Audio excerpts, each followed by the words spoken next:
Hello guys, may hapon ka na tutanan. Good afternoon, kabadis. Kumusta na kaburang adlaw?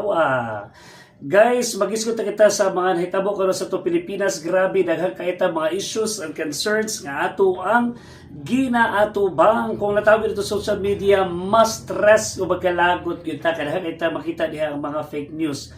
Especially so, ang ato Pilipinas karon is well divided when it comes to political aspect. Now guys, mag-react lang ta atong giingon ni Professor Clarita Carlos katong ni pop-up sa social media katong nga bisan pag mag-aircon ang mga teachers sa classroom, kung bobo mga teachers, wala gyapoy mahimo. Dili kita mutuo kay actually kung tan-aw gyud nato gyud ang whole interview nga dili siya spliced or meaning di wala siya gikat, makita gyud kay nato dito ang context nga gigamit ni Professor Clarita Carlos. She was just actually inferring. No, marang hata na ba siya mga pananawon ba niya ba? No, mga paglantaw.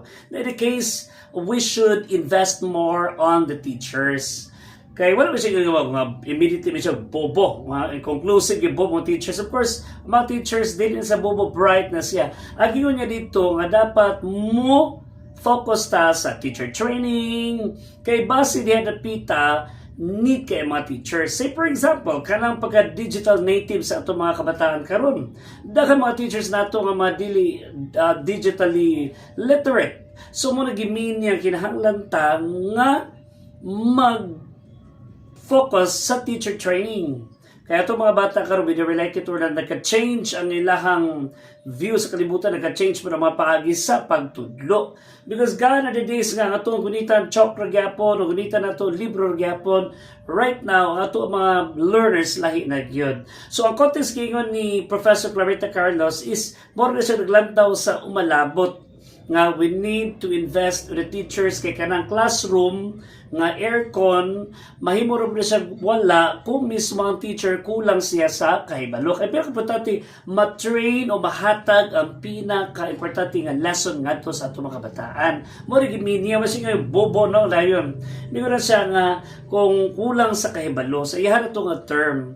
Pero karon mga bago na mga teachers, managot sila o gitawag nga induction program for beginning teachers.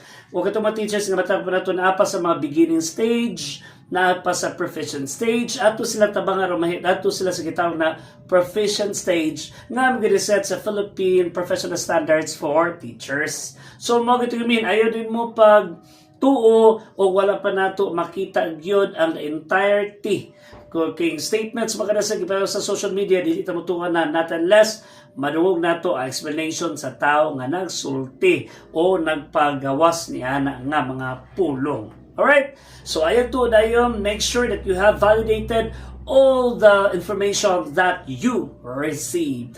Good afternoon.